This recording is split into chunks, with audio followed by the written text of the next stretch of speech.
Okay. Let's see. Also need to do this and this one. How it's gonna look like.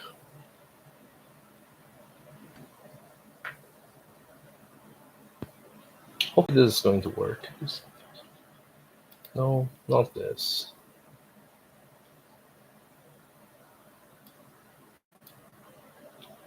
Oh, okay.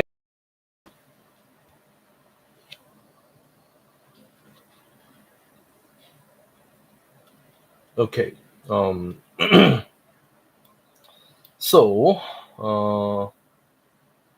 this is a little bit too large. I'm going to zoom out a little bit. Let's try to do this. Okay. Um. So, uh, last time, which was in the mid March, we have started this new series, which is to do the practice problems or exercise problems from textbooks, um, where uh, problems are all copied from the textbook.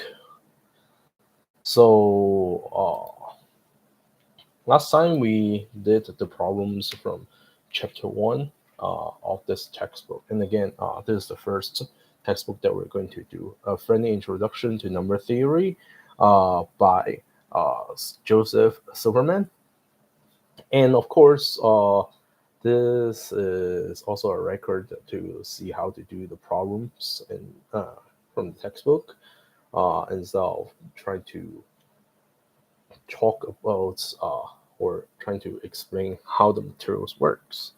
So it's kind of like a spoil for uh, people who are actually studying uh, the course, especially using this textbook, or in future if they're trying to uh, take a course using this textbook and need to do the homework problems on this textbook. But again, this is no guarantee that's the everything that I do is the only method. Also, like is 100% correct. We try to see how far we can do, as saying that trying to do as many as we can. Uh, on the other hand, from now on, I'll try to make live stream every Thursday uh, night at 7 p.m. in Pacific time, uh, and usually we'll try to make it in 2 hours, or try to finish the chapter. Depends which one comes first. So, such as the first live stream, we did the problems in chapter one, and in fact, I at that time I already finished the problems in chapter one, and I was trying to briefly explain how the answer goes or how we can come up with the solutions. Um, but now you can see that we don't have the answers for these problems starting from chapter two, and that's why in this live stream we'll actually go through the problems as well as trying to figure out the solutions. And of course, we have to type it out and see how to solve these problems. Now, again, we saw that last time we finished the entire chapter one, and and went through the solutions, and that's why we have a stream that actually ends with in less than 2 hours. This time, now we are going to continue in chapter two. So, chapter two, we're going down to here, where we actually have started a few problems, and we will also go through the answers quickly. Uh, yeah, before moving on to start the problems I haven't worked on yet. And if we cannot finish in this chapter in 2 hours, of course we'll still pause at 2 hours, like um, then like after 2 hours of the life, and then we'll continue the next time. And once we finish the chapter on that day, we will not move on to the next chapter. But instead we'll just uh, pause and wait until the next life and start a new chapter. So, as mentioned, this textbook has 46 chapters in total. So, the minimum is going to last for 46 times, or which is almost like a year. Hopefully, though, we can try to finish it uh, early. Um, but there's no guarantee. Now, uh, if you try to find the textbook online, uh, I believe that's the complete version that you can find online. Actually, says there are a few more chapters after chapter 46. However, those extra chapters can only be found online instead of a physical book or in PDF. So we did not include the problems or exercise uh, from those extra chapters. Okay, so enough of the intro. We're going to jump into chapter 2, the Pythagorean triples. So problem 1, part A. We showed that in any primitive uh, Pythagorean triples A, B, C, either A or B is even. Well, where did we see it? We actually had it in the textbook when we were trying to read the chapters. And of course, you, if you want to see the detail, you can try to find the textbook by yourself and try to read uh, the um, the material. Then you'll be able to see where this idea comes from. So continue. Use the same sort of argument to show that either A or B must be a multiple of 3. So here is the proof of it. Again, when you say show in math, it's another way of saying to prove something. So what do? Well, we start with, of course, the word proof. Then we're gonna use the similar argument, which is basically focused with the modular arithmetic part, which can simplify a lot of tedious algebras work, which includes a bunch of terms, into something that is very simple. So by modular arithmetic, we actually get the following results, which are the two charts. The first table, we set up n as the remainder after divide by 3. Um, we have either 0, 1, or 2. So if we try to find out n squared in mod 3, we'll end up with 0, 1, or 1. Therefore, if we're trying to make an addition table between a squared and b squared, which will end up with either 0 squared, 1 squared, 2 squared, and then we have the sum of these combinations here, we actually end up with these following results. We have 0 squared plus 0 squared is, of course, a 0. 1 square plus 0 square, or 2 square plus 0 square will end up with 1. Where if we have both of them non-zero, meaning that if we have 1 square plus 1 square, or 1 square plus 2 square, or 2 square plus 2 square, and then divide by 3, the final result is going to be 2. Now, because we know that in the Pythagorean triples, c squared cannot be uh, congruent to 2 in mod 3, and that is uh, because c is an integer, meaning that c has to be congruent to 0, 1, or 2 from the first table here, meaning that if we square this number, uh, the remainder part has to be either 0 or 1, but cannot ever be 2. Meaning that we cannot have A and B be non-zero. In other words, we cannot have A and B to be both 1 or both 2 or a combination of 1 and 2. So it means that we have to have at least one of the terms being a multiple of 3. And that's how we end up with our conclusion. Either a squared is congruent to 0 or b squared is congruent to 0 mod 3, and therefore either a or b must be a multiple of 3. Now, part B, by examining the above list of the primitive, uh, let's see, Pythagorean triples, make a guess about what A, B, or C is a multiple of 5. Try to show that your guess is correct. Now, it follows from part A that we will try to use the same kind of logic. So let's make a table here. Uh, First, if we try to make a table, we see that, of course, in mod 5, we end up with 5 different results for the remainder, 0, 1, 2, 3, or 4.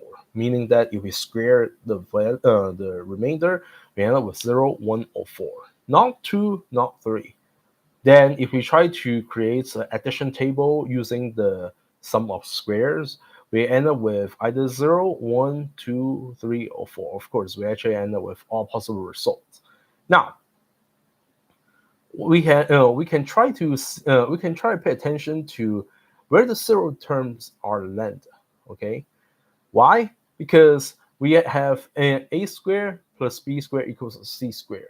Now we know that uh, by contradiction, suppose that we cannot really find any results like what we assume, where exactly one of the a, b, or c is a multiple of 5. Okay, again, we need to uh, exclude the fact that A, B, and C are all 0, because that means that all of them are multiples of 5, which is a contradiction to the definition of primitive triples, where they are they are relatively prime.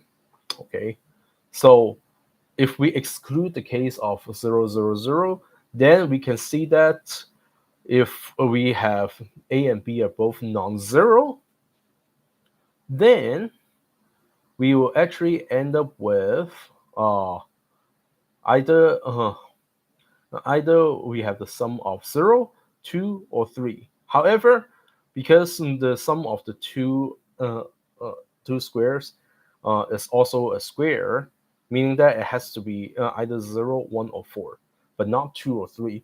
So we have to eliminate the chance that uh, we have 1 square plus 1 square, 1 square plus 4 square, 2 square plus 2 square, 3 square plus 3 square, 3 square, so on. Okay, meaning that we actually have to the case we only have the case that if A and B are both not multiples of 5, where it satisfies the condition that A squared plus B squared equals C squared, then such C squared has to be congruent to 0 and mod 5. In other words, C itself has to be multiple of 5. Otherwise, if C itself is not a multiple of 5, we can see that it has to land on either C squared is congruent to 1 or C squared is congruent to 4. But that is only possible if either A is a multiple of 5, or A is congruent to 0 mod 5, or B is congruent to 0 mod 5. And therefore, given that A, B, and C are primitive, we actually end up with a result that um, A or B uh, uh, has to be a multiple of 5, but not both are multiple of 5 in this case. Otherwise, again, we will have A, B, and C are all multiples of 5, and they're not uh, being primitive. Or else, if neither A nor B is a multiple of 5, it will conclude that C must be a multiple of 5. Therefore, our conclusion is exactly one of A, B, or C is a multiple of 5. Problem 2. A non-zero integer d is said to divide an integer n if n equals dk for some number k. And of course, in this case, we're assuming that k is also an integer. Show that if d divides both m and n, then d also divides m minus n and m plus n. So using the definition here, if we know that d is set to divide an integer m if m equals dk for some integer k here, we can let m to be, of course, dk, and we can let another integer n be dl for some kl integers. Then we can see that d has to be a factor or is a divisor of the quantity d times the quantity k minus l, which is this thing here. And of course, after that, we can just distribute the d to inside, multiply it, we get dk minus dl, where dk is, again, what we call m here, and then dl is what we call n here, and therefore we get m minus n. And therefore, we can conclude that d is also a divide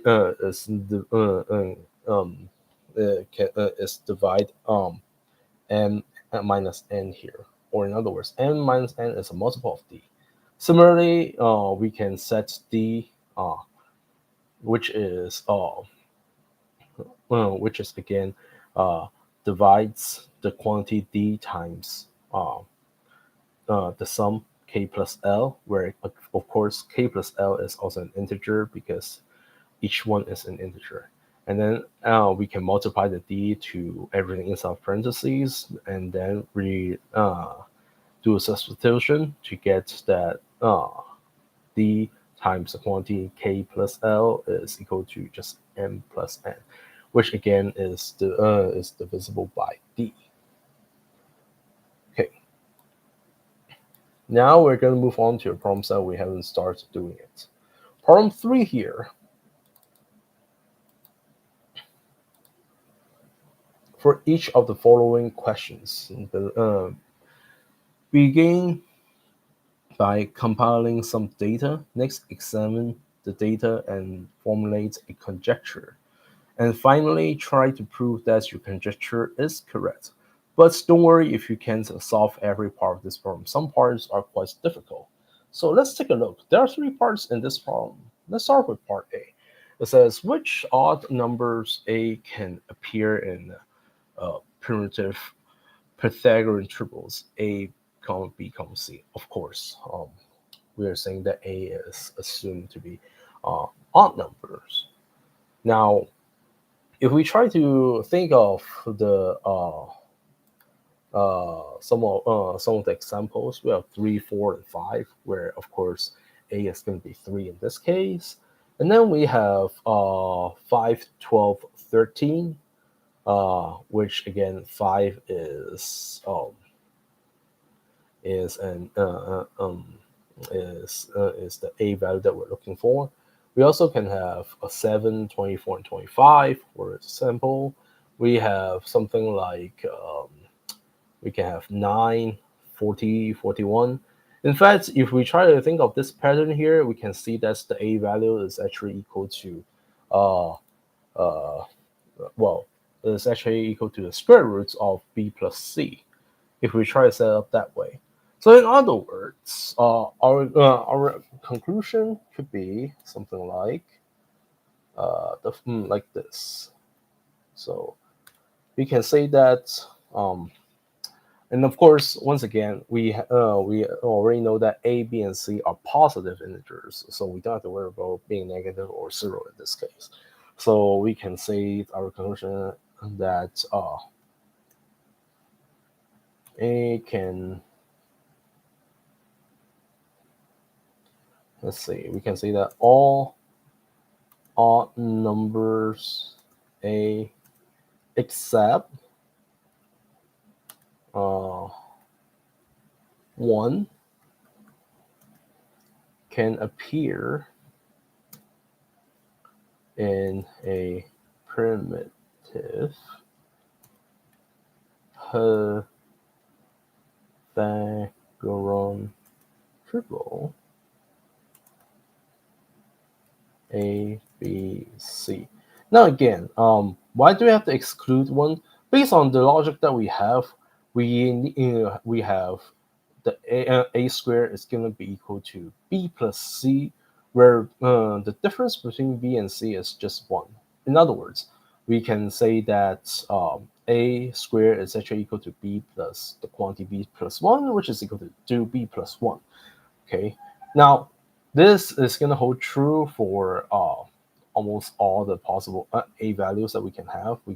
Because as long as we can pick the a value, we'll be able to figure out what the b value is, which implies the c value. And of course, we actually can prove that why it has to be true later on. But the idea is that using this formula, we can see that for all odd numbers a that is greater than or equal to 3, we will actually get b being positive. And of course, it's also showing that b is an even number. However, if we set a to be equal to 1, then we actually end up with 1 squared is equal to 2b plus 1, which if we simplify, we end up with 2b is equal to 0, or b itself is equal to 0. But that actually contradicts the condition of primitive Pythagorean triples of b, which has to be a positive integer. Therefore, we have to exclude in the case that when a is equal to 1. Now, is it possible that we can actually have a to be equal to 1 with other sets up for b and c? Actually, we can try to substitute using the Pythagorean theorem, which says a squared plus b squared equals c squared, where a itself is equal to 1. In this case, we end up with 1 plus b squared equals c squared. Or in other words, we have 1 equals c squared minus b squared. And as we factor out, we have c squared minus b squared is equal to the quantity c minus b plus c times c plus b, where 1 itself cannot be factored out into two positive integers other than 1 and 1. Meaning that if we set both of them to be equal to 1, we actually will end up with c minus b is equal to c plus b equals 1. And then once again, that is concluding that b has to be equal to 0 after the algebraic manipulation. But once again, it actually contradicts the definition of b is in the setup of primitive Pythagorean triples. Therefore, one cannot be included. Okay, so what can we say? Well, we have this is by setting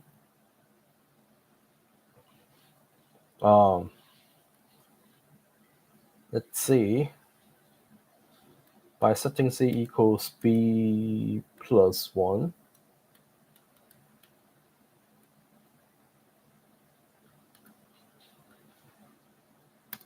and a is in this case odd numbers except 1.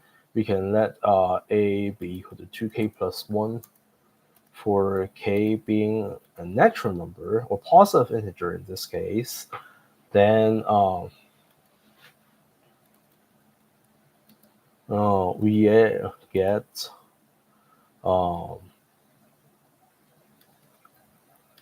get something like well, we start off with a squared plus b squared equals c squared, or we have a squared is congruent to c squared minus b squared. This is true if and only if. Now, as we substitute in, we have, let's see, we get a was replaced by 2k plus 1, like this, being squared, which is equal to the right hand side, which again is gonna be equal to c is replaced by b squared or b plus 1.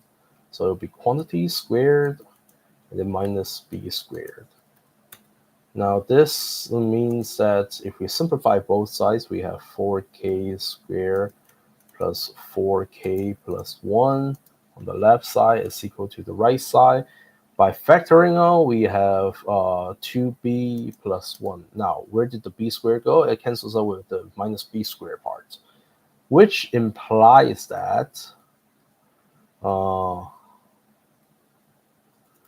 if and only if, of course, we can flip the two sides to write 2b plus 1 equals the other side. And then subtract 1 on both sides. We have 2b equals 4k squared plus 4k. And of course, we can divide both sides by 2. So we actually get something like this. What do we get? We get the conclusion that if we pick our a to be any odd numbers, 2k plus 1, then we can actually end up a set of uh, such a with b equals 2k squared plus 2k. And then, of course, c here is going to be this number plus 1 to actually end up with the solutions. Okay. So now we actually have what we need as scratch work. How can we end up with this? Well, we actually get that we can say something like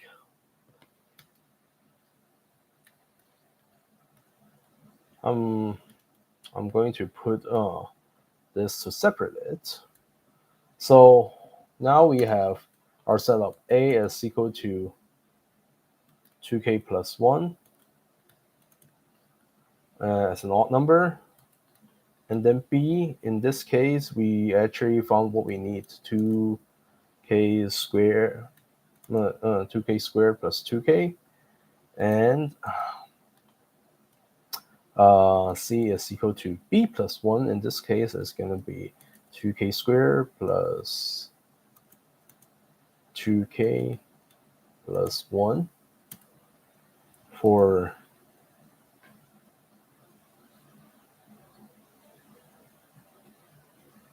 any k that is that is a natural number. We actually have, now here's the actual proof. We're going to get a squared plus b squared, which is the left-hand side of the Pythagorean theorem. It's going to be equal to, now as we substitute it, we have 2k plus 1 quantity squared for the a part, plus 2k squared plus 2k quantity, okay, squared. So that's the b part. So let's move this out. We're going to continue this right here to write out the actual proof, which implies that we are actually continuing the calculation. Equals, again, we factor out, we have 4k, we have, let's see, if we get k plus 1, we can factor out. Yeah, it's actually easier if we factor out this way.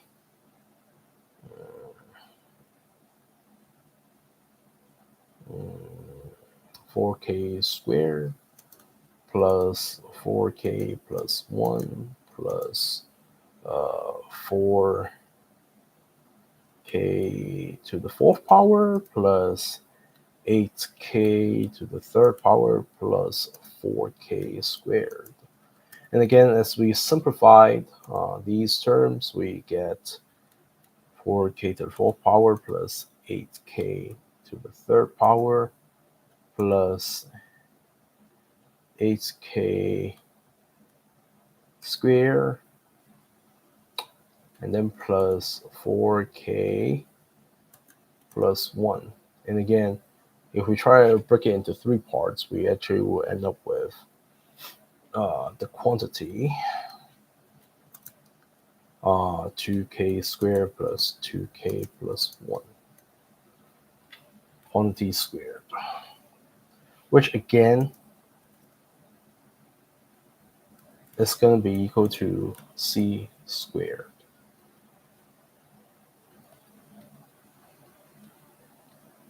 As we desired. Okay, so here comes the answer. I think I'm missing something. Okay, let me try to put one more so that it looks better. So here's the solution. We actually get this part here. We can actually try to do something like this. All numbers a except one can appear in the primitive rectangular triple. Okay, and then here is the proof of it by setting this, setting a, b, c to be these three different values. For any k as positive integers, we actually get the following as we desired. Okay. Next, we have which even numbers b can appear in the primitive Pythagorean triples a, comma b, comma c. Of course, we actually have seen the example that b as being those special values. Now, on the other hand, if we are now trying to focus on b, we actually have, of course, 3, 4, and 5, where b is equal to 4 in this case. But then what's the next smaller one? Well, we can have something like 8, 6, and 10, for 6 being in the middle. However, if we try to do that, we actually have a problem that these three numbers are not relatively prime. Their the GCD between these three numbers is actually equal to 2, not 1. So in this case, the set 8, 6, 10 is not considered as a it is a Pythagorean triple because it satisfies the conditions that a squared plus b squared equals c squared, but it does not satisfy as a primitive because they're not relatively prime. Then how about 8? Well, if we try 8, we in fact have the option 15, 8, 17 as a primitive Pythagorean triple, and we have b equals 8 in this case. Now, if we try to have something like 10, we actually won't be able to do anything. In fact, we can actually conclude that b has to be a multiple of 4 based on the previous part where we set b is equal to 2k squared plus 2k. Well, if we try to factor out this term here, of course we can first factor out the 2 to end up with k squared plus k. But if we factor out the k as well, we end up with k times k plus 1, where k is an integer, meaning that either k or k plus 1 has to be a multiple of 2 or is even, but not both of them at the same time. Meaning that the product k times k plus 1 itself is a multiple of 2. So times 2 meaning that the entire thing is guaranteed to be a multiple of 4. So can we actually do something like that and use a similar setup and try to prove it by algebra? Well, let's take a look. So this time we get, of course, a solution here. We have assumed that all multiples of 4 can appear in a primitive Pythagorean triple A, B, C. like that. And of course, we need to prove it. Now, again, uh, don't forget that 0 is not a positive number, so we do not have to worry about checking the 0 or not. Of course, we do not have to include negative either by the definition of Pythagorean triples. So how do we do a setup? Well, we're going to set, let's say, by setting, well, clearly we have b is equal to 4k this time, or 4n, for some n is an integer or positive integer, a natural number in this case. Then what do we need to do to the other two terms? Well, we can try to play around with it first and see what's going on. We get, for instance, we have b squared is equal to, again, c squared minus a squared, if and only if. Once again, we have b squared is equal to 4, and b is equal to 4, and the quantity squared is going to be congruent to, again, c minus a times c plus a. Now, we already know that a has to be odd. And in this case, c has also to be odd. Then let's say if we're trying to let we're going to do something like and c equals to, well, let's say a equals to 2k plus 1, and then c equals 2m plus 1, something like that. Then if we substitute in, we have 2k plus 1, 2m plus 1, we have 2m plus 1. I'm going to use brackets here to clarify what we're doing. Where a here is replaced by 2k plus 1. And once again, we have 2m plus 1 plus here 2k plus 1. So if and only if, again, the left side, if we simplify, we just have 16n squared. Whereas on the left side, if we try to solve each bracket, we have 2m plus minus 2k for the first part, and then we have 2m plus 2k for the second part, which if we try to factor out the 2 from each part, we have 2 copies of 2, and then we have m minus k times m plus k, meaning that if we simplify, we have 4n squared. Divide both sides by 2 to the second power here, by the way. We get m minus k times m plus k. Good. So this part, okay, here.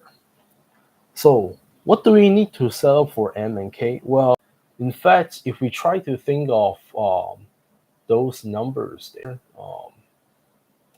we kind of need to figure out the relationship between the 345 or 15, 8, 17, and something like some other numbers like that.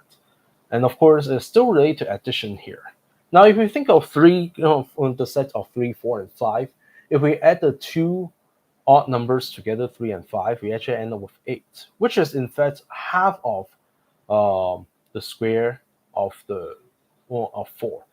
What does that mean? It's actually equal to half of 16. Okay, 16 divided by 2, where 16 itself is actually 4 squared. Now, is it a coincidence? Maybe, maybe not. So let's try another example. Let's say 15, comma 8, comma 17.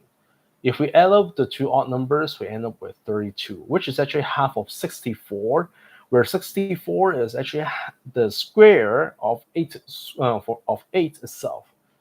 Is that gonna work for something bigger? Well, the next one is gonna be 30. It's gonna be 30. Let's see. It's gonna be 35, 12, 37.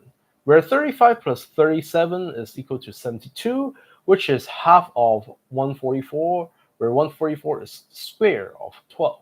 So in fact, we kind of see that there's a relationship between A and C, where clearly C is always 2 more than A, and in fact, we also have a relation that A plus C, we want A plus B, C be equal to um, B squared over 2. So now let's try to go from this direction. We get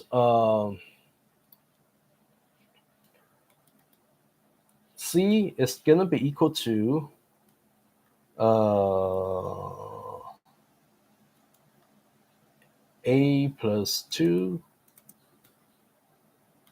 and we want uh, what's it? B squared is equal to the quantity. Well, it's actually equal to 2 times the quantity A plus C. So that now, if we try to go from this route, we will see that what we have is B squared is equal to 2 uh, 2 times A plus C, where C is equal to A plus 2. So we end up with the following here, which is if and only if B is again 4n, so we replace it with 4n here. It's gonna be equal to we can factor the 2 inside parentheses to get uh, something like this, meaning that if and only if again that is the left hand side is going to give us 16n squared. Divide both sides by 4, we end up with 4n squared here is actually equal to A plus 1, which means that we have A needs to be 4n squared minus 1 to be our condition. And now we have our condition here, which is if we set our B to be 4n, then we also need to set our A to be 4n squared minus 1. And once again, n is any positive integers. So this guarantees that B is a natural number, A is also a natural number, of course, and so is C.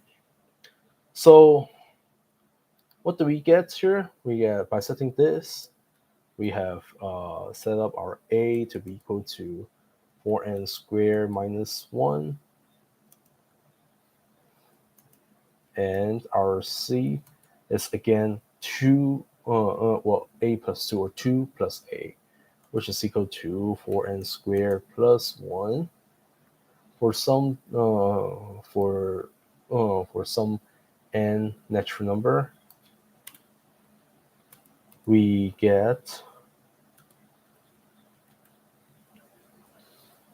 here, and again this becomes the algebra parts.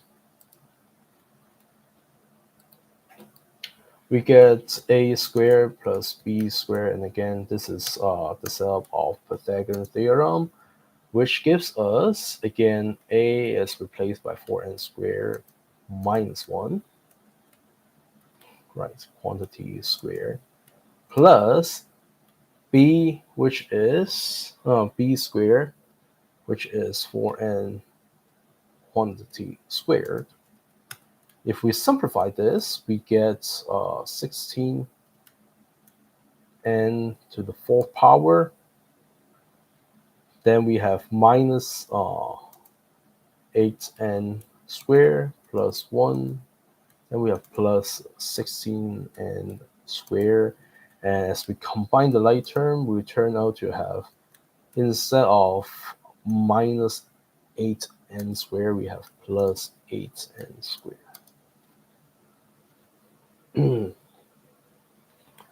Then we have plus 1, and again, this is a perfect square. If we try factorial, we indeed get 4n squared plus 1 here.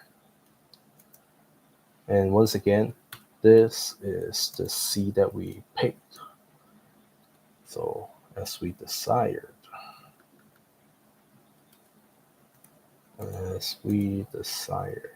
and this is how we get our answer for part B.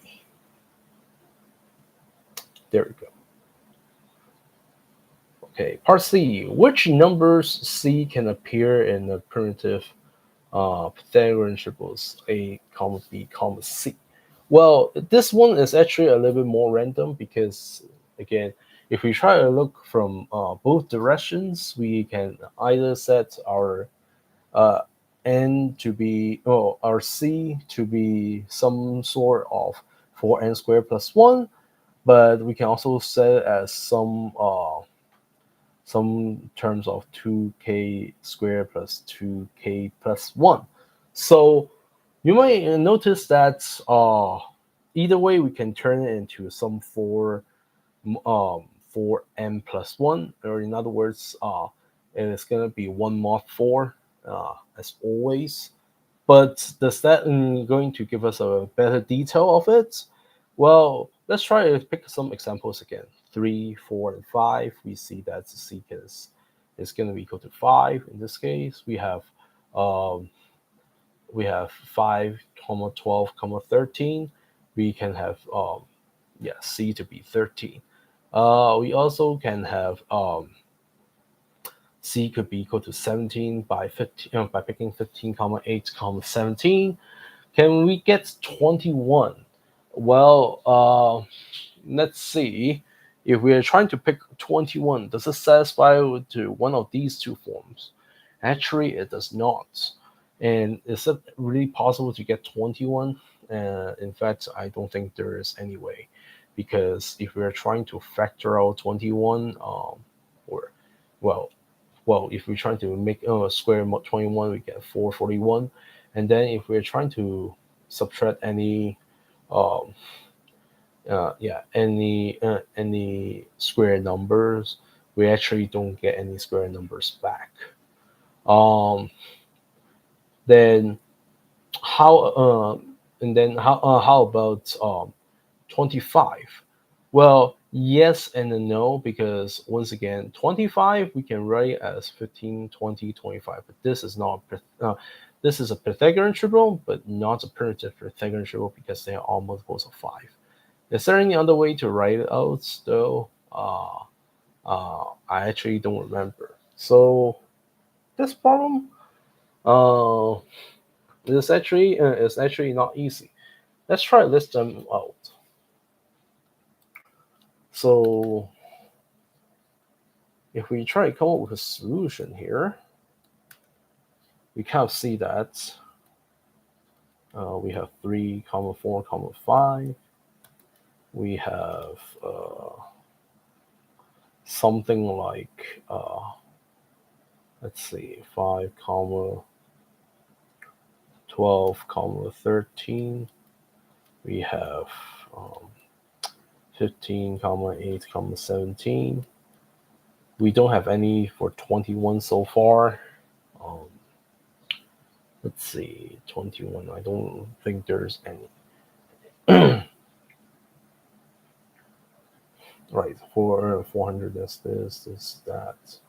Um, then Can we get some? Well, we already concluded that it has to be in some sort of for n plus one term, uh, and therefore we can skip 21, 25. We said that we have something like this, which again is not, put brackets here, not primitive.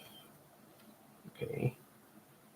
How about 29? We actually do have 29. Okay. We can have something like 21 comma 29. I know this one is kind of strange, but then in fact it works. Then something like 33, I don't think it works. So in any yeah in any sense. Um,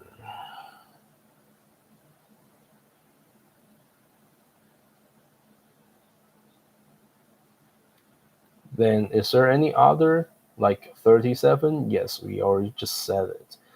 35, 12, 37 here. And then so on and so forth. Now we actually can kind of see that, well, other than 25, because that case is a little bit strange. We will go over it again later. Um, but other than that, we kind of see that is in the form of 4n plus 1, where such a number cannot be a multiple of 3. Okay. Otherwise, if it's a multiple of 3, we won't be able to get our answer. So, how do we prove it? Well, uh, it's actually it's actually a little bit more challenging here. We are going to come back later to see the proof, but we can first make our conclusion here. Our conclusion is, uh, again, what is the question asking for? It's asking for which numbers C can appear in primitive Pythagorean triples. Okay, so we can say all C's of the form 4k plus 1 uh, that is not a multiple of 3 or uh, a square number are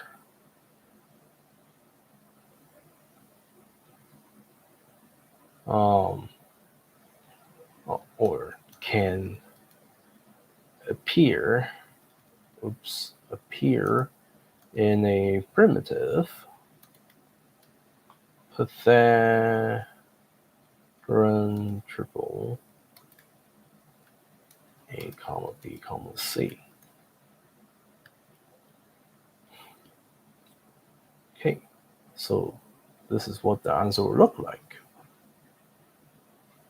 so far.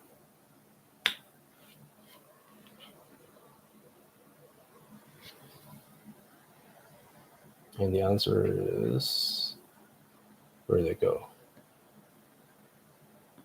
I thought I did it compile. Okay, it should be loading. Yeah, it is up. It is down here.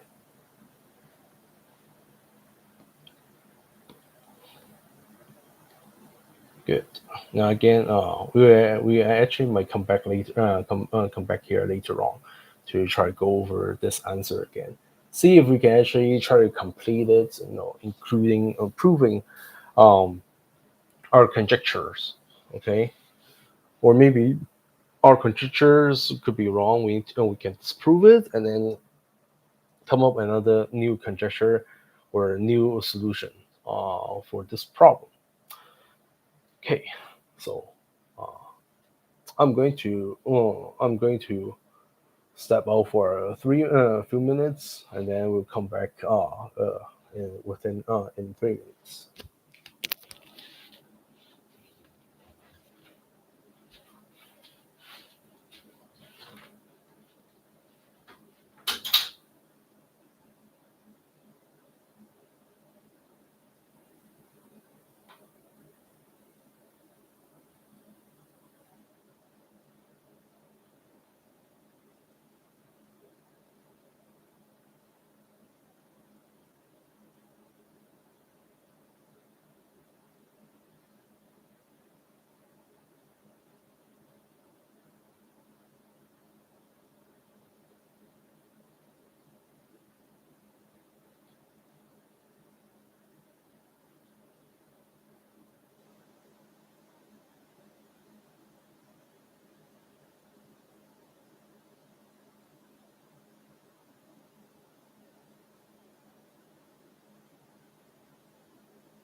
Okay. Okay.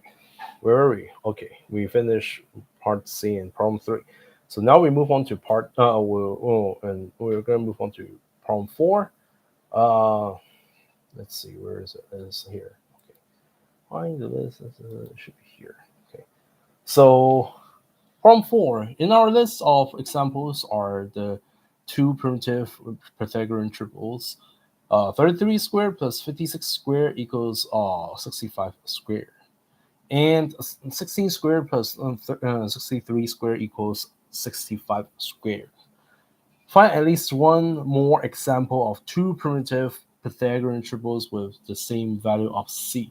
Can you find three primitive Pythagorean triples with the same c? Can you find more than three?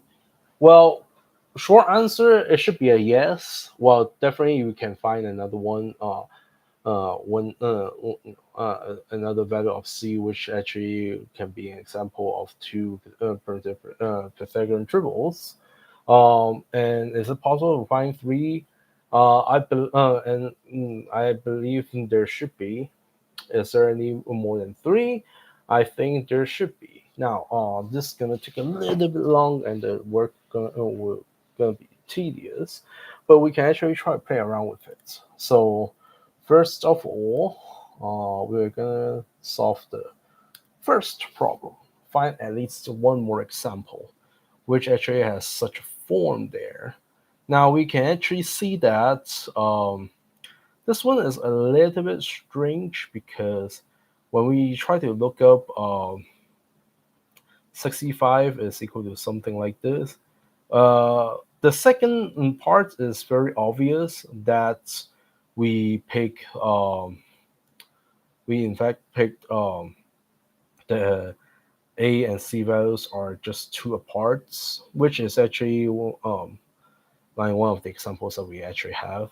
Now, for the other one, is actually less obvious, even though we somehow have the form of 4K in the middle. We don't really have something like, if we go back up here, part B in the previous problem, we don't really have A is equal to 4n squared minus 1, and then C is like that, and still having two parts. Or more likely, it's kind of like having a situation looks similar, but not exactly how this look like. And once again, this is going to be tough because it's actually depend on how we have to uh, try to pick our numbers. So uh, we can might as well just try to see if there is any other examples here. Well, clearly C is a multiple of four. Well, it's not a multiple of four, by the way.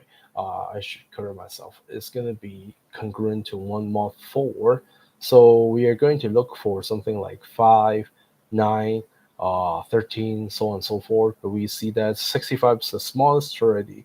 So if we try to continue that, it's going to take a little bit long to do so. And because of that, I'm going to try to cheat a little bit, trying to look up for help and see if there's any value uh, besides 65. I believe the next number is close to 150, but I'm not sure either. So we have something like two example, well, two primitive uh, Pythagorean Pythagorean triples uh, with same value of C. Besides 65, is there any other? Yes, there is. Yes, there is. So if we're trying to do so, we have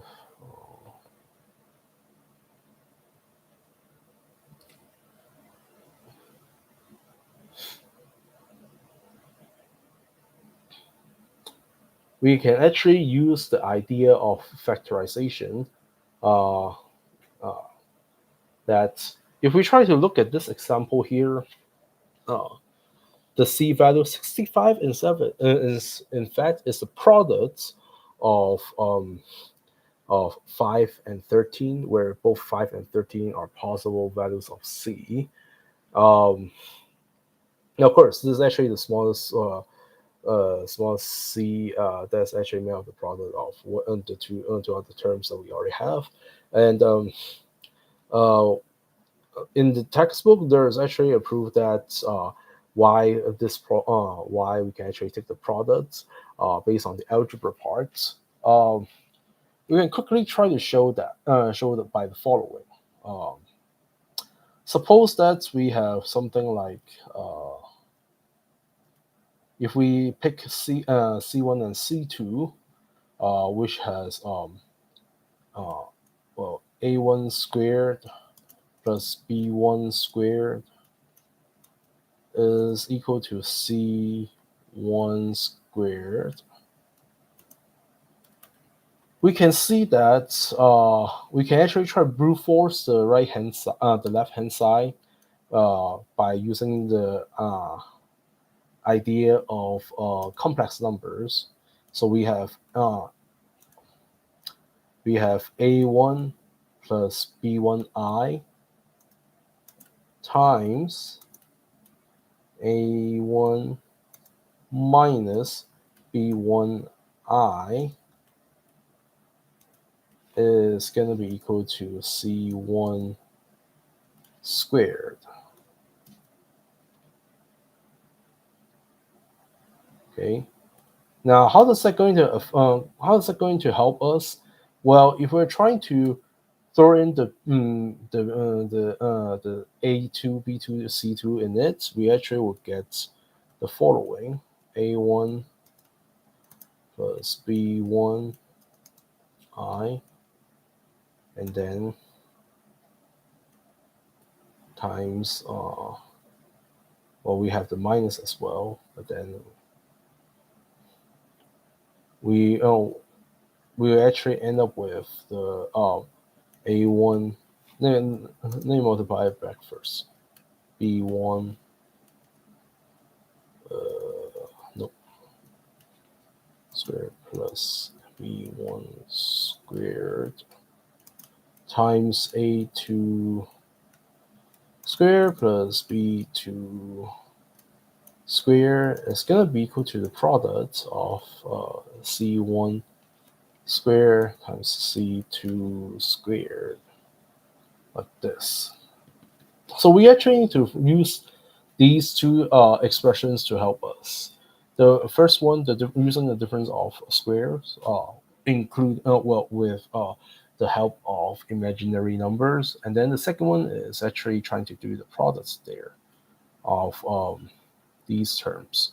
So what does that do? Well, let's try to take a look at the example of 65 here. So if we're trying to look at 65, which is actually equal to 5 times 13, we have 3 square plus 4 square, which is equal to 5. And then the other part is going to be, what is it?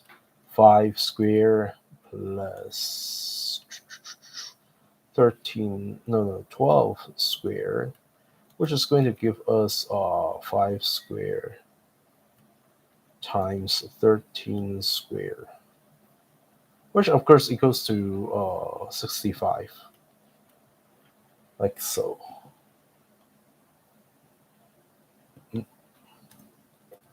Here, let me try to separate it like this.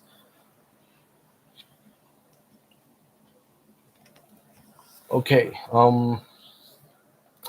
and how does that help? Well, we can kind of rearrange the order of the terms that we need in order to get the result. Uh, the actual method is by the following. Let me see.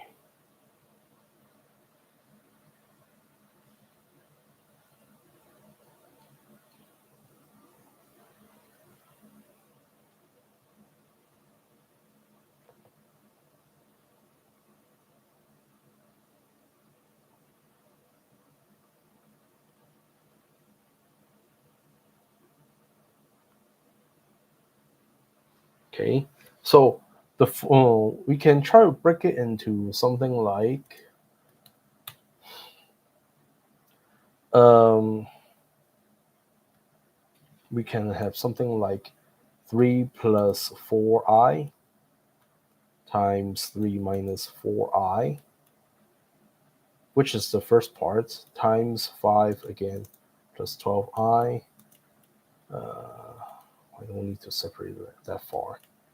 Then 5 minus 12i for the left hand side. And why do we have to do it this way? Well, because if we try to do it in this following way, and now we're going to rearrange the order by multiplying all the ones with the plus sign together. So in other words, we're going to do 3 plus 4i times 5 plus 12i. If we're trying to multiply these two together first, and similarly, we are going to multiply all the the parentheses with containing minus together, which is in this case 3 minus 4i times 5 minus 12i. If we're trying to multiply these two together separately, and of course the right hand side doesn't change in this case, we actually will end up with, let's solve everything inside of each bracket. For the first bracket, we end up with 15 plus 20i. Well, by folding, let me go by order.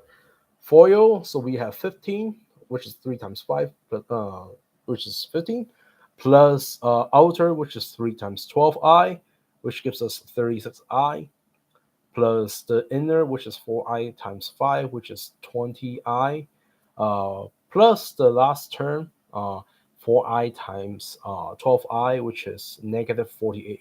So we actually end with 15 minus 48, which gives us negative 33. And then we have plus, what's it called? We have the outer is 36 plus the inner, which is 20, which gives us 33. Uh, no, no, no, sorry, 36 plus 20, that's giving us 56i. And then if we try to do a similar thing, we will end up with negative 33 minus 56i for the other parts. And therefore, if we're trying to multiply these two terms together by the difference of squares, we end up with negative can be removed, and so we end up with 33 plus minus 56i squared, which is negative 1, which turns out into positive or plus 56 squared. And that's how we actually get our first option here. Now, to get the other option, we just need to try to pick something different. And again, when we say something different, we need to make sure that we're not going to get the complex conjugate when we multiply within the brackets. Otherwise, we'll just go back to where we start off, which loses the point of what we're trying to do of rearranging. So once again, this is how we actually get our first option. So if we're trying to multiply, let's say take 3 plus 4i, multiply with 5 minus 12i first, which actually have opposite sign, we will actually end up with the 16 and 63 respectively, where one of the terms will turn out to have I and the other term might actually contain a negative sign. And then again the difference of sums, no, difference of squares, we actually end up with 16 squared plus 63 squared, which is what we expect on the right hand side. Okay, uh, so what can we say? Well, we just need to pick the two numbers that are, of course, ideally relatively prime. Um, so that we'll actually be able to control our results. That all numbers will be relatively prime as well. And those numbers are already guaranteed to be in the list of C. So we can try to do something like the following. So for the first part, we can have C equals 85, which again is equal to 5 times, let me use the multiplication sign, times 17, uh, is an example of two primitive Pythagorean triples with the same value of C. So, well, of course, we need to show our work here to prove that this is true. Oops. Let's be decided here. Where is it? Hmm? Oh, here.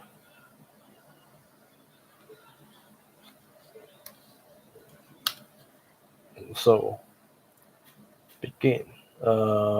We have changed everything here. Good. So so C is have C square. It's gonna be equal to 85 square, which is gonna be equal to um again uh equals to 5 square times 17 squares. Now we're gonna separate it. Maybe I should just put it here. Separate into a different line.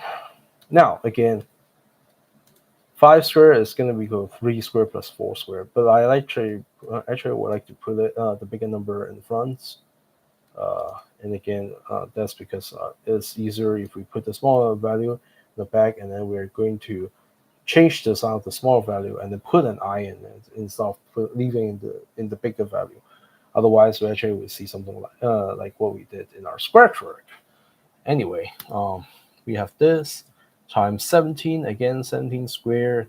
We have the example of 15 squared plus 8 squared.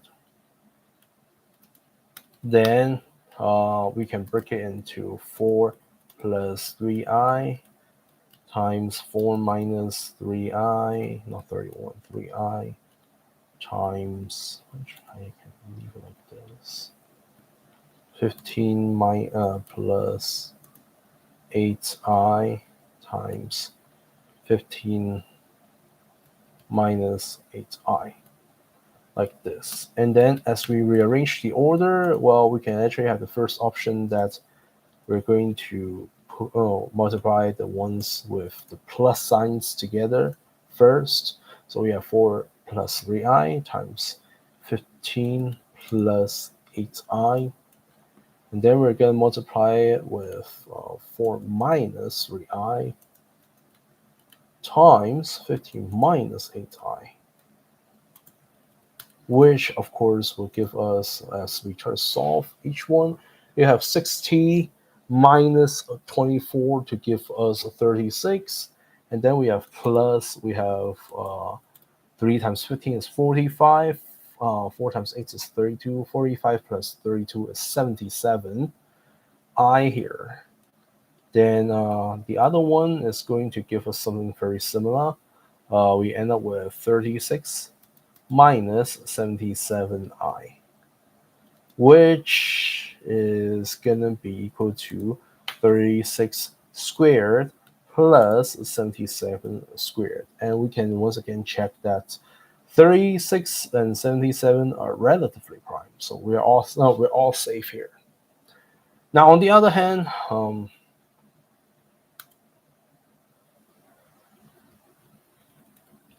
if we are trying to switch the order, and once again, we're going to copy most of the stuff until until the step that we need to rearrange the order.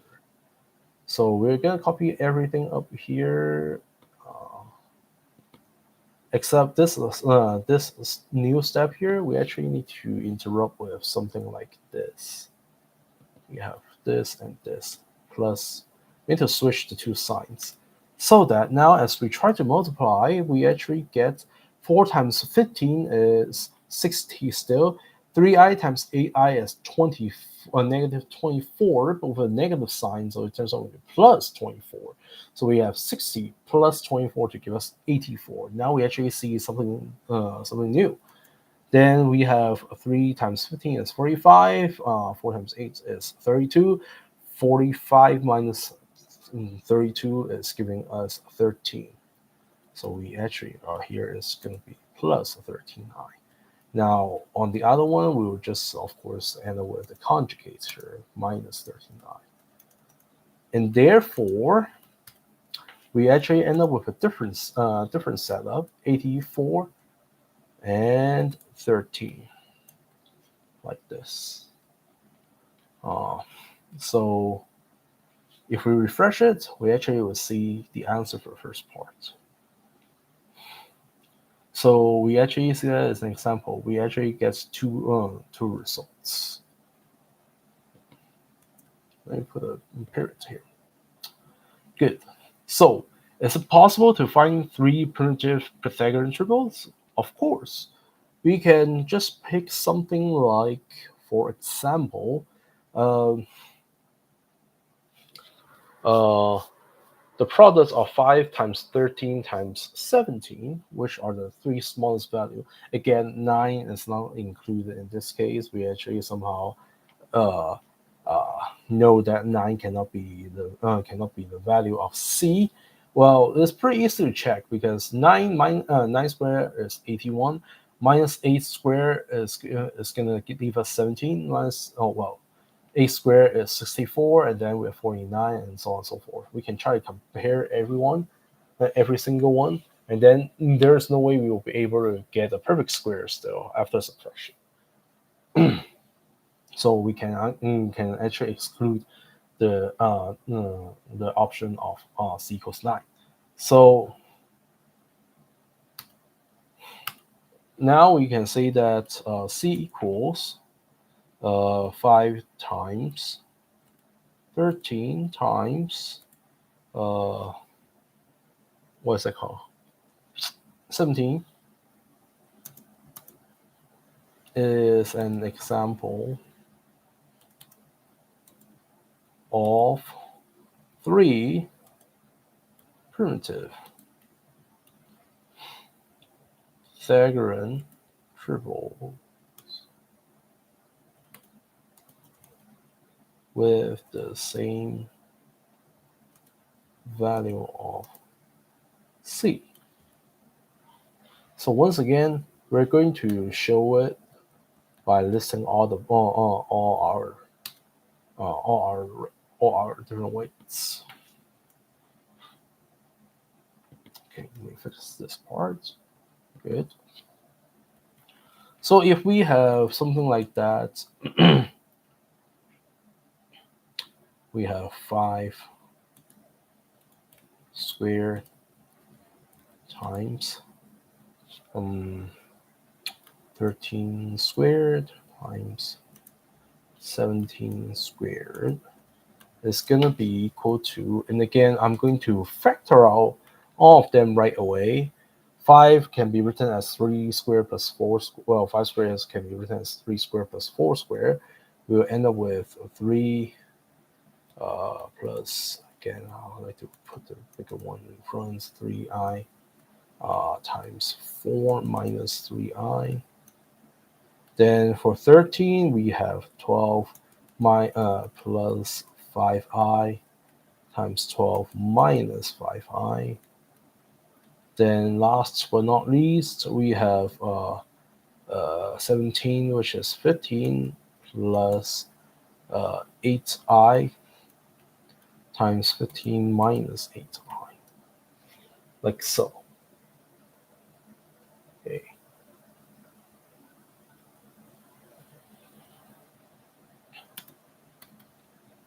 Then if we continue working on shuffling around, we can have first option of again all the plus ones being multiplied together.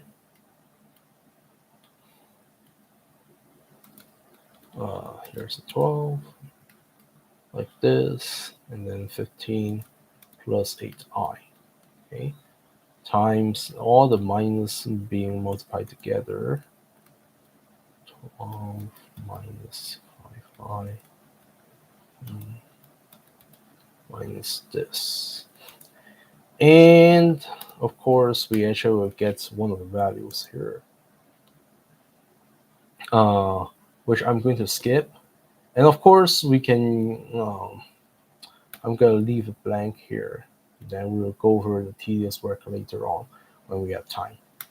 And then we have the second option, which again will be very similar, except now I'm going to shuffle those terms around. Instead of having 15 plus 8i at the beginning, I'm going to put minus and then I'm going to switch to plus here, which of course will actually give us a different value.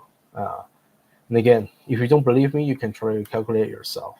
And again, in that case, we can also try to switch the one in here, which means that we'll actually give a different value here. And again, if you don't believe me, you can try multiply yourself again. You should actually end with two different integers, integer coefficients.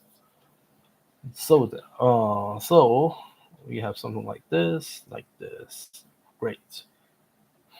What am I missing? Oh, I'm missing this sign. That's why.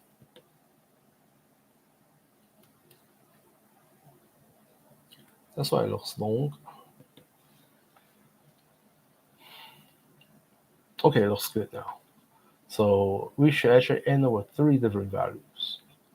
So last but not least, we of course can actually conclude that this is also going to work when you try to have more than three. Yeah, you can have this.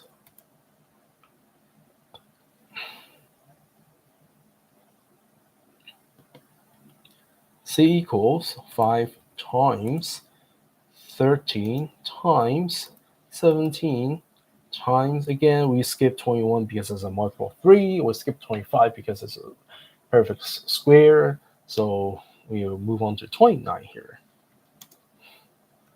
Then this product here is going to be an example of more than 3 primitive Pythagorean triples with the same value of C. And this will actually complete our problem here. Okay, good. Let's see how many problems there are. There are actually 9 problems in this chapter.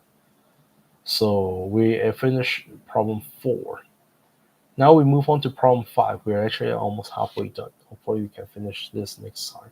There's no way we'll be able to finish this entire chapter by today in the remaining 3 minutes. But let's give it a try. So problem 5. In chapter 1, we saw that the nth triangular number Tn is given by the formula Tn is equal to 1 plus 2 plus 3 plus all the way to n, which is equal to n times n plus 1 all divided by 2. Again, that's very famous here. The first few triangular numbers are 1, 3, 6, and 10.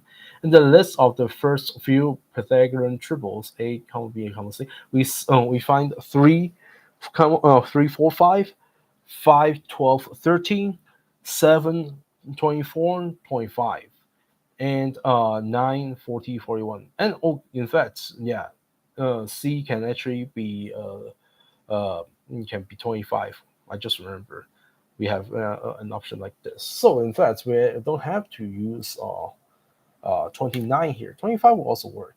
Now again, this means that our previous problem for asking the possible seeds, square numbers 25 actually works too. Only a multiple of 3 will not work. Now again, we are going to try to prove this later on. We're going to skip this for now. When we have time later on, and if we have enough knowledge, we will actually come back uh, to this problem and try to complete the proof. Okay, so let's move on. Okay, and 94041 notes that in each case, the value of b is 4 times a triangular number. Well, again,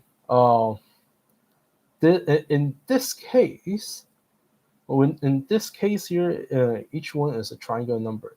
Of course, we actually found something that is not true, such as 15, 8, 17, or something like we can actually have something with 16 there, where 16 we actually will end up with what is it? 16 squared is 256, so half it is 128.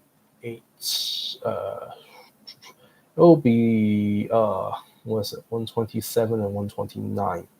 Yeah, it will 127, 16, and 129, I believe. Oh wait, hold on, 226. Oh no, 128. That's no, 63, 16, and 65. That one will actually contradict this one. But anyway, let's focus on this setup here.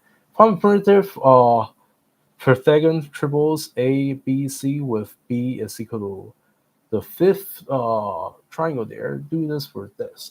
Well, this one is just a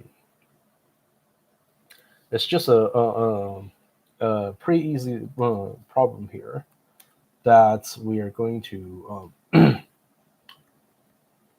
how should I say it? We're going to work on is just calculations here, evaluations. So what are we going to do? We have b equals 4t5, where t5 is going to be adding 1 all the way to 5. That is going to give us 15 here, times 4 is 60. Implies that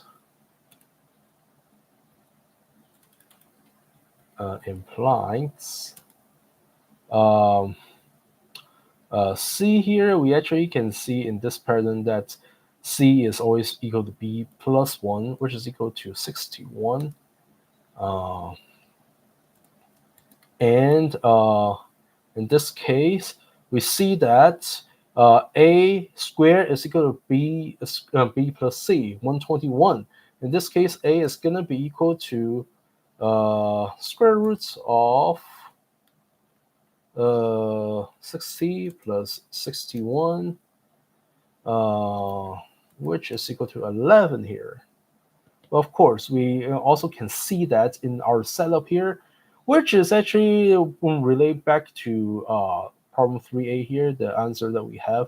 If we set up a to be 2n plus 1, then our b here is in fact going to be 2n squared plus 2n, which if we factor is equal to 4 times n squared plus n all over 2, which is equal to, again, 4 times the triangular number.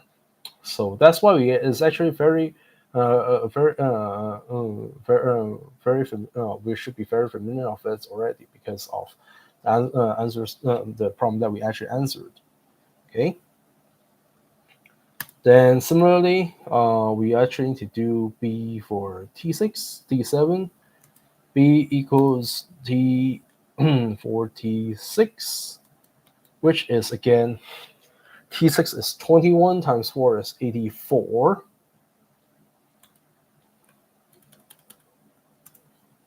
Implies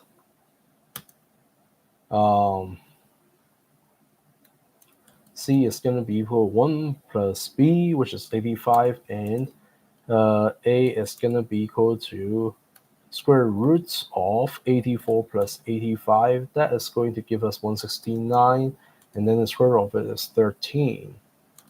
Now, if B is equal to 47, that is going to give us 28 times 4 is 112.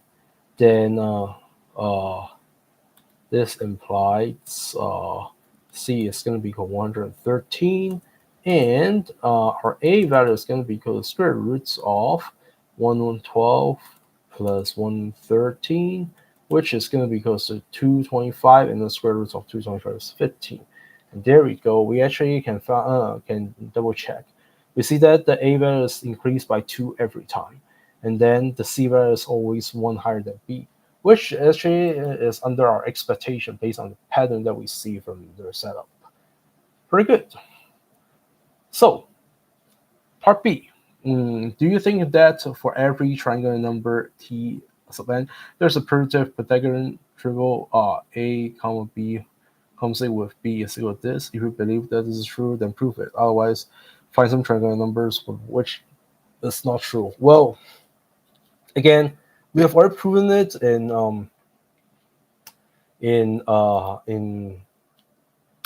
our solutions in problem 3a.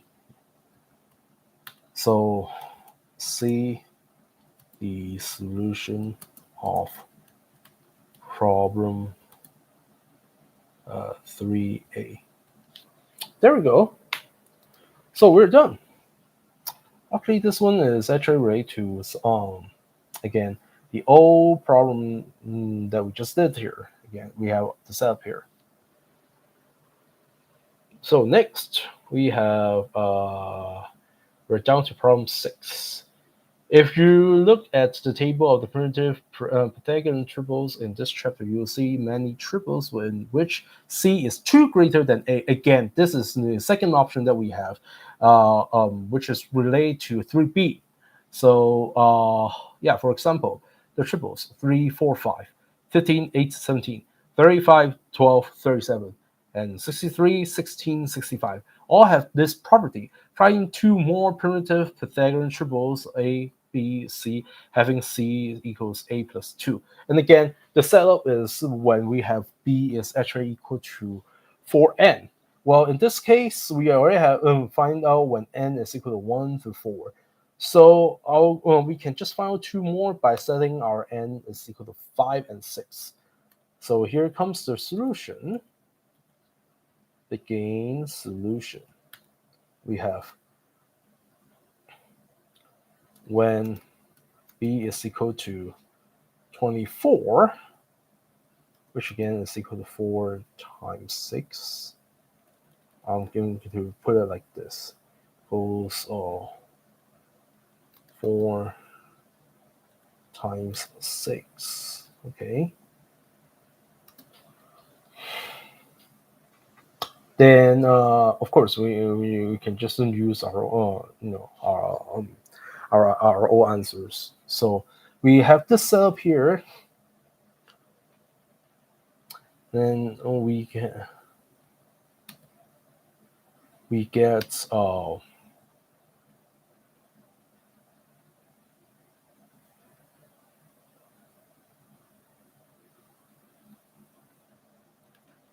our A value is going to be equal to 4 n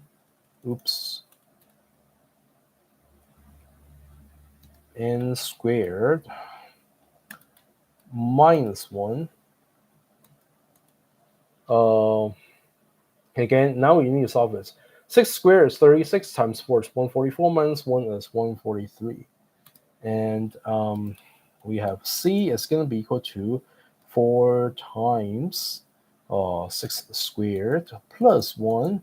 And again, that's going to be 2 higher than A.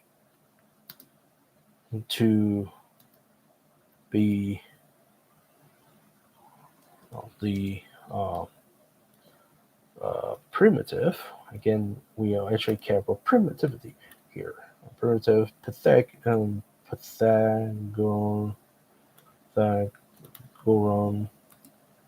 triple.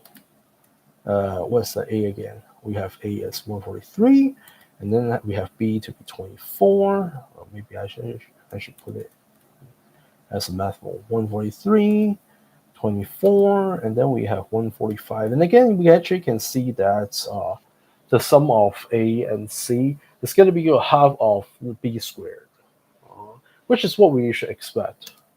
And then we have when B is actually equal to 28, which is again equal to 4 times 7. So we set our n to be 7 this time. We have delete this. We get A is going to be equal to 4 times 7 squared minus 1, where 7 squared is 49 times 4, which is equal to 196. Minus 1 is giving us 195. And again, C is going to be equal to A plus 2, or more precisely, we have 4 times n squared plus 1, which either way should give us 197 to be the primitive um, Pythagorean triple 195, comma 28, 197. Okay, so that is part A for problem 6 here. Then from a primitive, let's say, find a primitive Pythagorean triple ABC having this and C is greater than 1000. Well, in this case, since we all know that C is greater than 1000 and C has the form of 4n squared plus 1, so we just need to pick the minimum n that we have. Well, in this case, we can pick any n we want. In fact, we can just pick n to be 100, then we can guarantee to get something big. But just to make it small enough, we want n squared is greater than 250. And the smallest n that can satisfy this is 16, where n squared is 256. So let's try n equals 16, meaning that we're going to, let's see,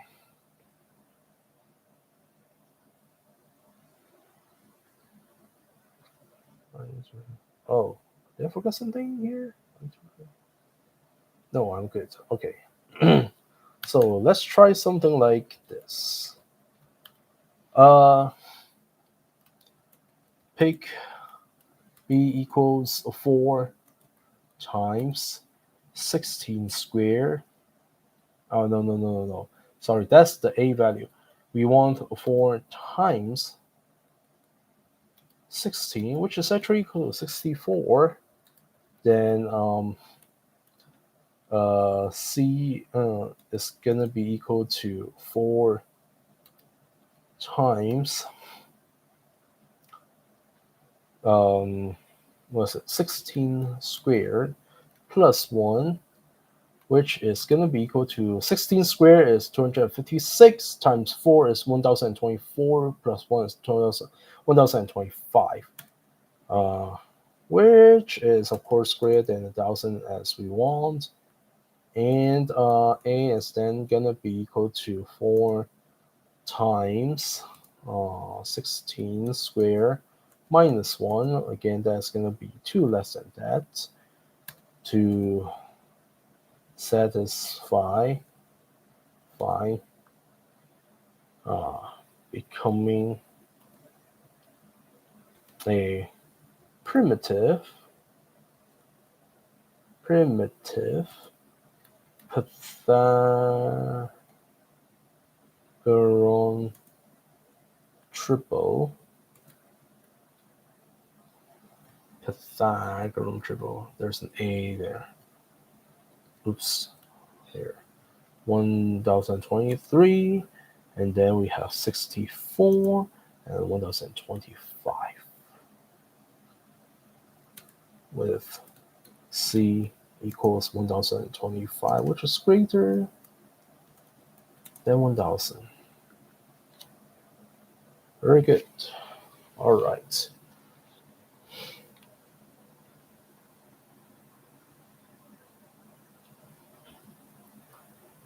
And then we have part C.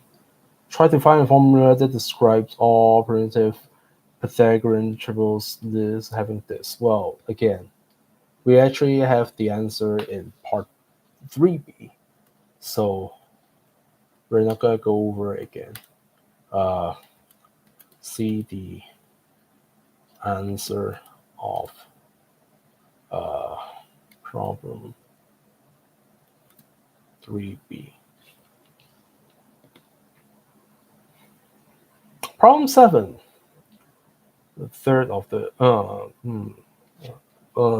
the last. For each primitive Pythagorean triple A, B, C in the table in this chapter, compute the quantity 2C minus 2A. Do these values seem to have some specific form? Try to prove that your observation is true for all primitive Pythagorean triple. Well, if we look at uh,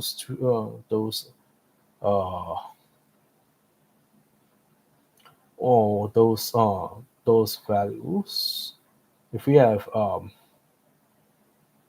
a what's it, c squared minus a squared, not c squared minus a squared, that's also going to be b squared, that's for sure.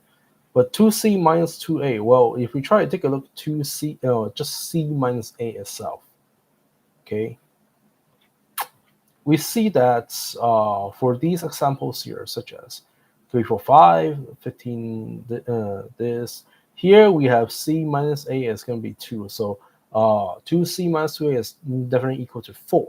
Now, if we're trying to look at other examples, such as here we have 3, 4, 5, 5, 12, 13, 7, 24, 25 here, we actually see that these are 2 apart. Here we have 8 apart, 18 apart.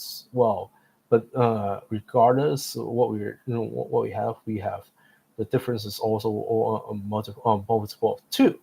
Therefore, we actually can conclude that um, compute the quantity 2c minus 2a. Well, we have to try to rewrite something. Each primitive Pythagorean triple. So in this case, we actually need to look at our textbook here in order to help us figure out what's going on.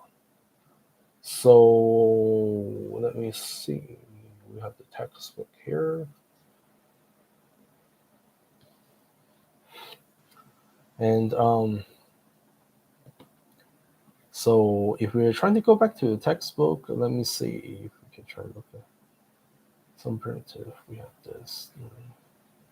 Which let's see for each one in the table in this chapter. Table. Okay.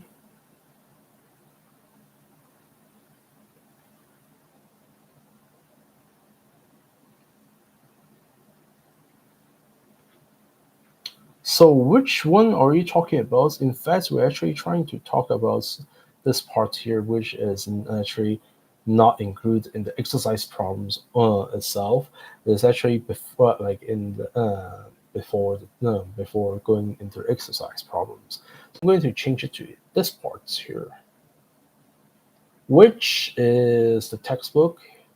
Let me see if I can actually show it. There we go. So here we have the table. Well, this is actually the only table, which actually gives the relationship between A, B, and C. We're using the set of S and T that are um, odd numbers, where S and T are relatively prime, and T has to be strictly greater than 1. So it has to be at least 3 here.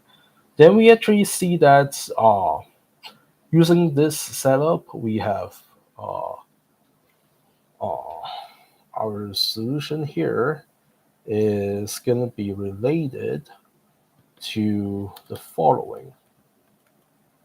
Well, first of all, we see that 2c minus 2a, or maybe we can just focus on, well, it doesn't matter in this case. We see that in our expression, c is going to be written as a fraction, which is s squared plus t squared, all over 2 uh, as a fraction. Right, again, we have kind of explained what s and t are. They're just playing a role of independent variables here, which actually helps us to do a setup. Um, and then, of course, uh, on the other hand, we have uh, 2a, where a itself is just st. It's a product of st. So if we're trying to go back to our problem here, we actually get the following.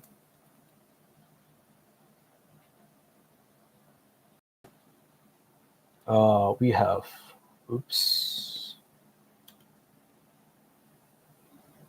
Oh, I forgot to include this. Hold on. There's a typo here. So what happened is we have something like this. We have 2c minus 2a is going to be equal to 2 times the expression of c, which is s squared plus t squared, over 2 minus 2 times a, which is st. And again, as we simplify the right-hand side, we end up with s squared plus t squared uh, minus 2st. Or we can just rewrite as s squared plus minus 2st plus t squared, which is a perfect square, which is again equal to s minus t. Where again we know that t is s is bigger than t because of the setup there. Uh, so clearly it will be a perfect square. Okay. And what is s minus t? Well, s minus t in fact is not mentioned in the table itself.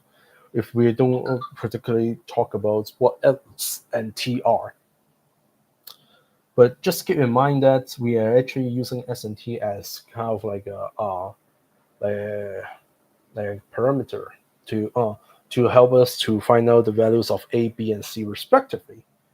So we actually get this point. Do these values seem to have some special form? Yes, we actually do. We actually see that. Try to prove that your observation is true for all primitive. Well, we actually get this based on the table itself. Okay, we actually see that if we try to uh, look at all these values that we have and subtract that, then multiply by 2, we always will get a perfect square, such as 3 and 5, we end up with 2 squared is a 4. No, multiply by 2 is a 4, which is a square. 5 and 13, the difference is 8, multiplied by 2 is 16, which is actually a perfect square. 7 and 25, the difference is 18, and then multiplied by 2 is 36, which is also a square. Okay, all of them are actually end up with half of a square, which is what we should expect. Okay, so what can we conclude? Well, we're gonna leave our conclusion, or we can actually put our conclusion at the beginning. So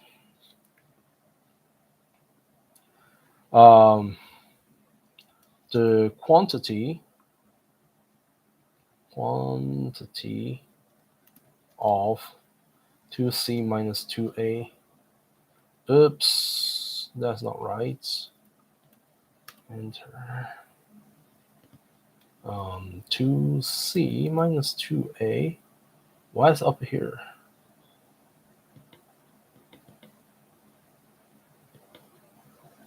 Oh, that's why.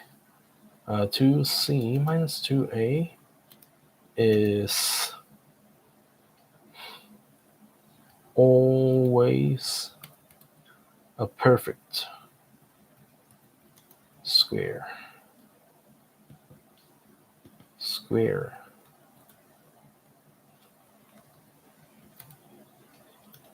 Due to the following: 2c minus 2a is 0 for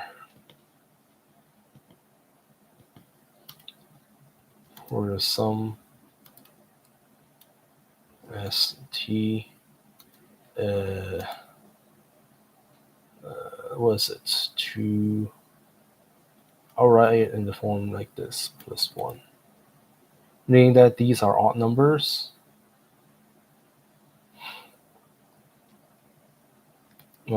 And then we have s is strictly greater than t, which is greater than or equal to 1, and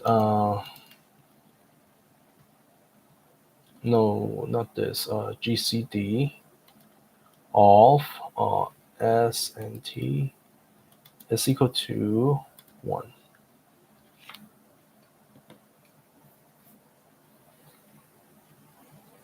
Which are the conditions of what s and t are in our setup.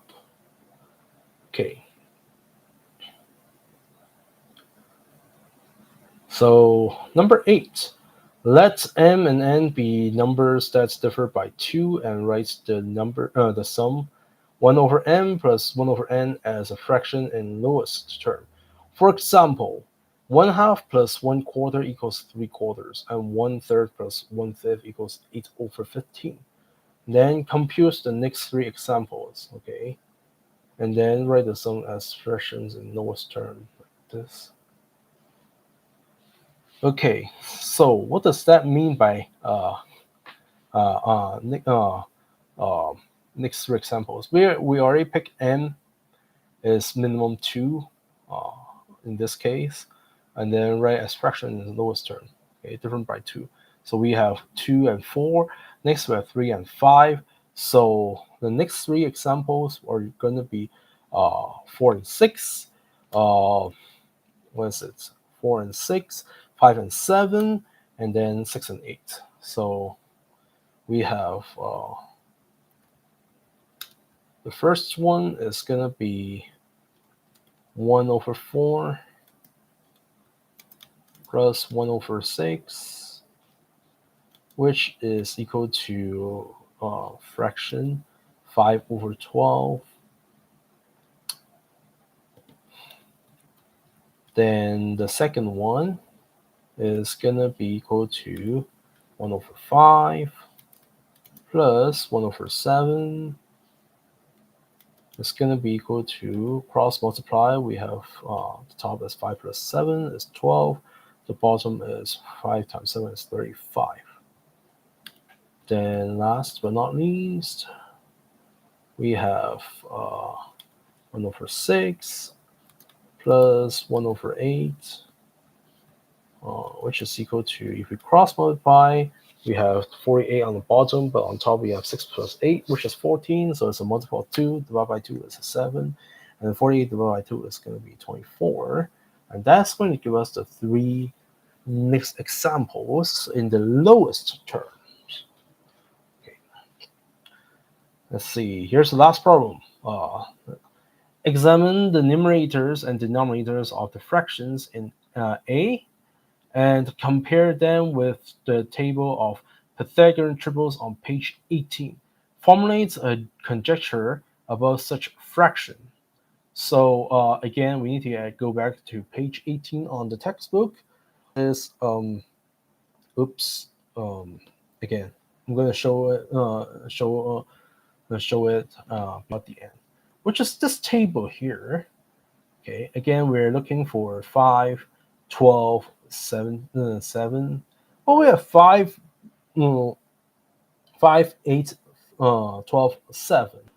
3, 5, 8, 12, 7, we actually see that it's either on A or on B here.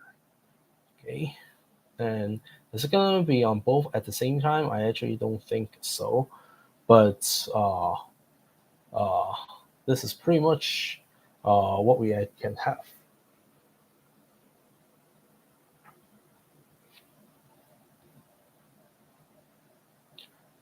Okay, so and we actually can see it. Uh, the denominator is actually kind of related to it too. So if we try to look at the first example, 3 over 4, we actually see that we actually can see that it measures the first row, 3, 4, and 5. Then for the next one, 8, 15, it actually matches the rows 15, 8, 17. And then we have 5, 12, which actually ends up with 5, 12, 13, the second row. And then we have 12, 35. That is going to match with the row 5, 12, 37. In fact, if we try to pay a little bit more attention, such as 5, 12, 37, we have the s value is 7 and the t value is 5, which is actually matching with the denominators on the left hand side of the equation, or at the beginning we have 1 over 5 plus 1 over 7. Similarly, if we're trying to look at the 1/3 plus 1/5, we actually have that row 15, 8, 17 popping up. Now, what happened to the even numbers? Well, if we try to think of the even numbers, we have 3, 4, and 5, which actually matches the first row, and then 5, 12, 13, which is the second row. We have 7, 24, and 25, which matches the third row. And then for the S and T there, we actually get 2, 4, 4, 6, and 6, 8. How do we do that? Well, if you think it that way, this time is kind of related to 3 plus 1 and 3 minus 1, 5 plus 1 and 5 minus 1, 7 plus 1 and 7 minus 1. Okay, so we're gonna start from here next time and going to work from this direction and see how we can actually get the problem done. And then we're trying to finish the rest of the chapter, hopefully by the next week. Okay, thank you for watching. I'll see you guys next time.